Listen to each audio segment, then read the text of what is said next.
Back here on Lines on Design, our dear friend Pat is here from Habitat for Humanity, and often we're shopping at the Habitat for Humanity store restore. But today we thought we'd bring you on site to some of the homes that are amazing. And I'll tell you, we're going to talk to John Clark in a moment, who's a volunteer, and there are lots of volunteers here today. It is a busy building site.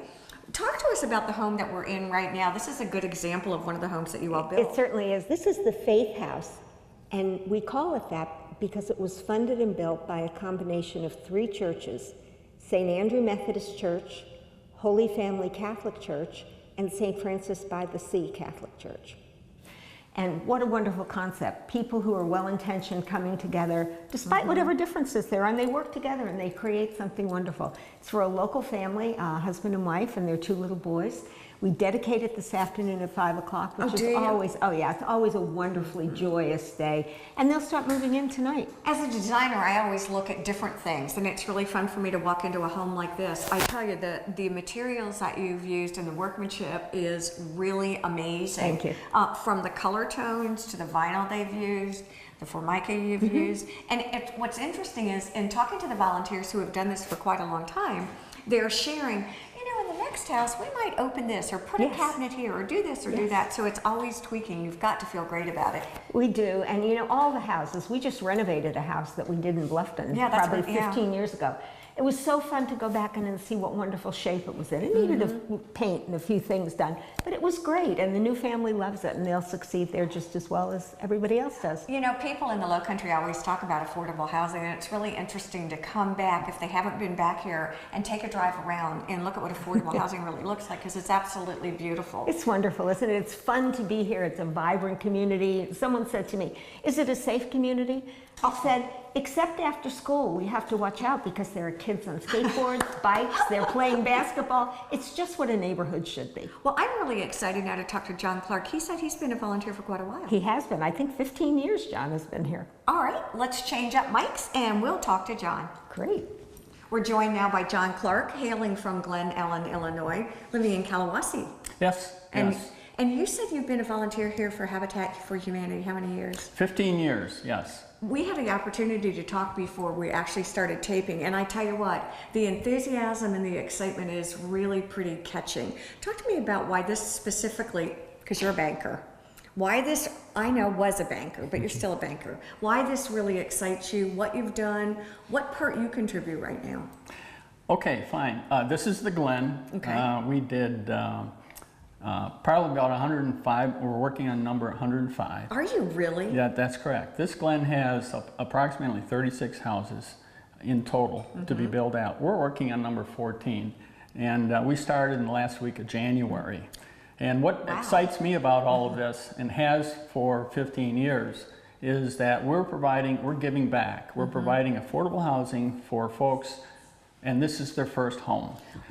One of the things that you were saying, and I didn't mean to interrupt you, it's a gift I have though, is talking about you and your volunteers, but you also said it's a collaborative effort with the homeowner too, which I think is pretty exciting. How does that work? Yes, it is. These homeowners have to put in sweat equity along with qualifying. Okay. So we're looking at a homeowner that's putting back into the Habitat program, whether they're working on their own home or another home or working at the resale store, 300 hours. Oh my gosh. And during that process, as volunteers, we get to know them very well.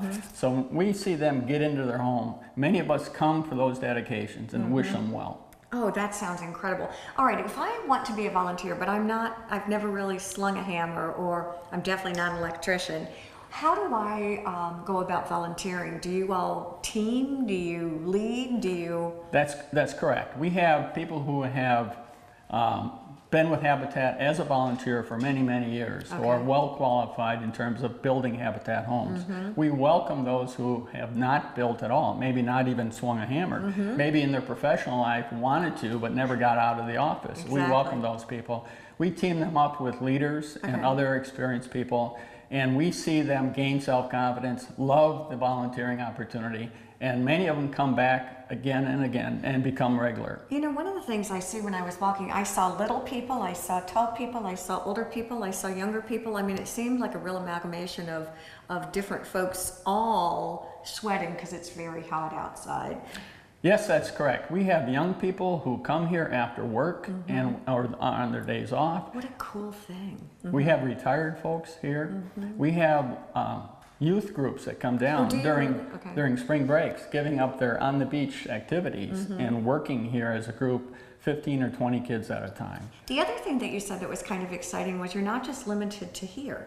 Your Habitat tentacles sort of reach out too for people who might be have troubles or be in trouble with their home. Yeah, our main focus is to provide affordable housing and keep people in their own homes.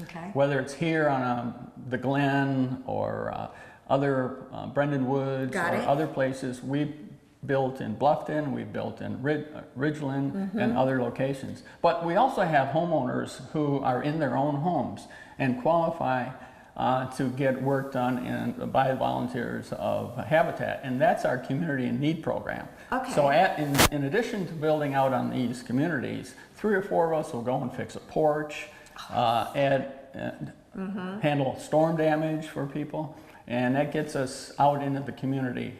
And we look for volunteers from all facets. We advertise in the paper. Oh, do you? Okay. That's correct. We get them orientated, and then we have a volunteer website where they can sign up. They know what is going to happen that day, whether it's painting, framing, or a number of the tasks here. So you can pick and choose the days you come. I was just going to say, is there any requirement if I can only do it 1 day a week? Do you embrace everybody just coming We around certainly the hours? do, 1 day a week. We have many that only can come 1 day a week.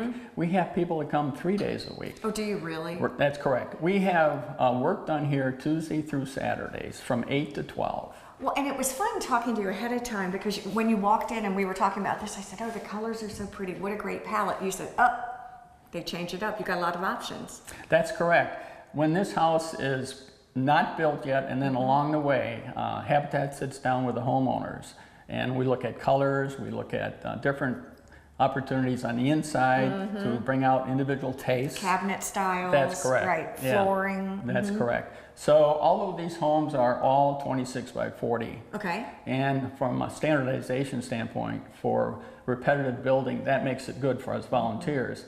But they're individualized in terms of landscaping and some color combinations, and they're personalized. So the owners not only work here as a volunteer putting in their hours, they take authorship here, not only in their home, but in the neighborhood. So when you come back to a Habitat neighborhood, you're going to find pride showing through.